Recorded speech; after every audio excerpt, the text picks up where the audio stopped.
Good morning, this is Dustin with Orlando Painters LLC. We're here at the Hargraves residence near downtown Orlando. I made a video the other day of my guys prepping this floor, getting it ready for epoxy. My guys just left here about 10 minutes ago or so, and we just applied the protective clear coating for this floor. This floor was probably just about one of the worst shapes I've ever seen a garage floor in. I'll put the prior or all the before, during, and after photos on our Facebook business page. I made a video of the guys kind of grinding, abrading the surface on this floor. It was a real weird setup how this was. They had like down the middle of this room, they had it cut in, like had it like divided in half. They had a wall there, and then they had one side near the door there, they had one half of this garage floor all tiled. It was like some kind of big, huge, like pieces of a ceramic tile. I think the people that owned this house before the Hargraves here, she had it set up as like a sewing room or something, but yeah, it was really weird. I mean, there was a wall running down the middle, so they had to knock the wall out of here. So there was a big like indentation in the floor where they had the floor mounted, you know, like the footer. That side was all tile. This side had a bunch of different layers of some kind of floor coating. The ground was really wavy and bumpy, and it was a real tough floor to work with. He understood. He wasn't expecting a miracle, and at the same time, he didn't want to spend a fortune making this floor look like a showroom floor when it's ultimately just a garage.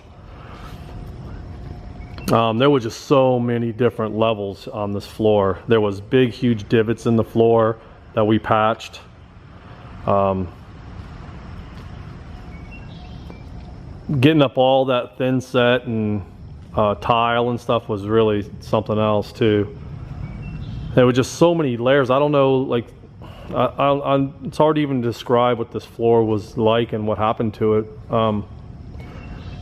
You can see, if you see on certain angles here, it's got a real shiny clear coat on it right now. It's still really wet, so that's why I'm not walking on it.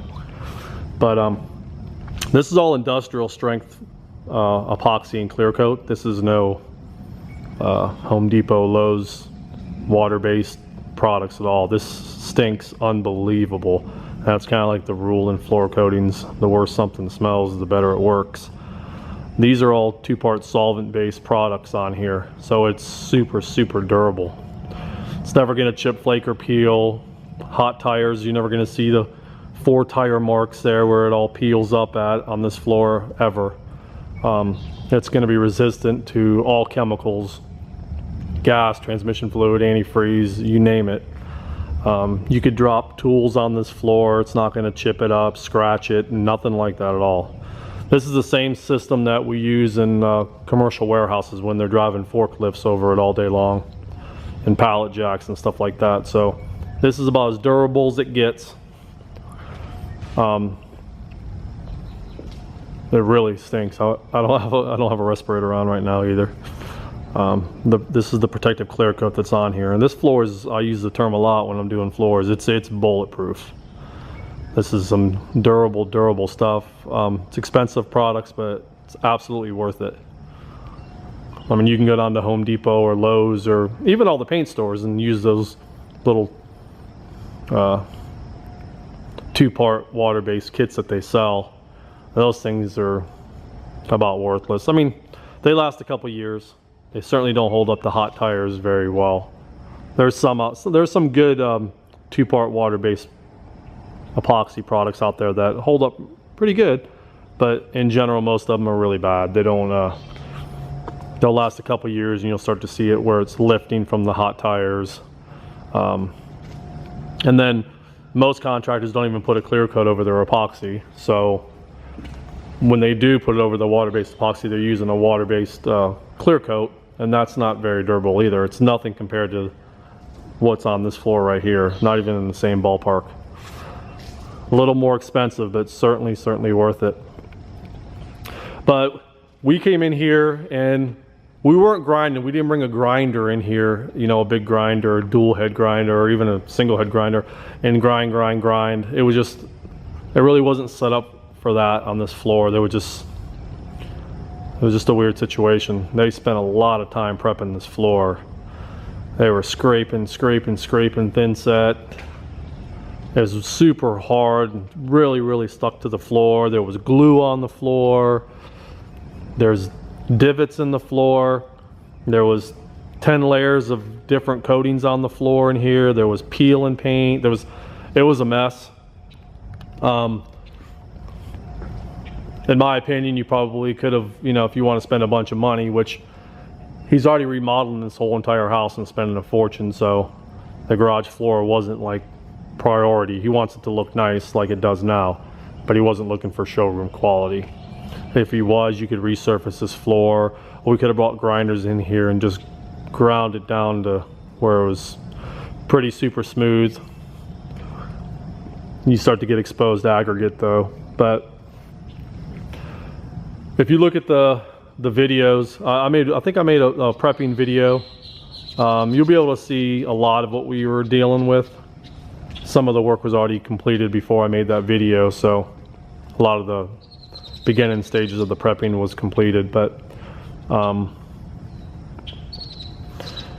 you'll see what we were contending with and what the floor looked like before this, and also in the pictures that we took. But I'm definitely happy, and the customer is more than happy with the results of this project. He's really super happy. We already painted the whole entire exterior of this house. We'll probably be in there doing some inside stuff for him as well. But I'm happy the way it turned out. I mean, I can certainly see a lot of imperfections in the floor, especially with this clear coat that's on here now. It's wet, it's shiny, it's really highlighting imperfections. It'll dull down a little bit here in a few hours. But even though it's really shiny, and it's gonna stay shiny, it's totally non-skid. It just really looks shiny and really looks good, but it's definitely totally non-skid. We broadcasted all the flakes in here. We walked around with spiked shoes and applied all the flakes yesterday in the wet epoxy. Then they came this morning and all you know, walked around here on their socks and everything, and clear coated this entire floor. So I'm happy with it. I know what we were dealing with. I know what it looked like before we started, so I'm really thrilled. Like I said, and the most important thing is the customer is extremely happy. So he's got a lot of stuff out here. He's still kind of halfway moved in, so. But yeah, he's really super happy. The floor looks 10,000 times better than when we started. And like I said, obviously I can still see imperfections in the floor, and you probably can too in this video. But if you saw what it looked like before, you'd say, wow, what a difference. And he wasn't looking, like I said, he wasn't looking for showroom quality, so he can only take it so far when someone's only spending so much money, you know. But he's a really great guy. I appreciate the business from him. I'm glad we made him happy. So just making this last little video here of this residential garage floor epoxy project. It is March 31st. Tomorrow is April Fool's Day. So it's Thursday, tomorrow's Friday. Have a great rest of the week. Have a safe weekend, and I'll be making some more videos next week. Appreciate you stopping by and watching this. Again, this is Dustin with Orlando Painters. Thank you.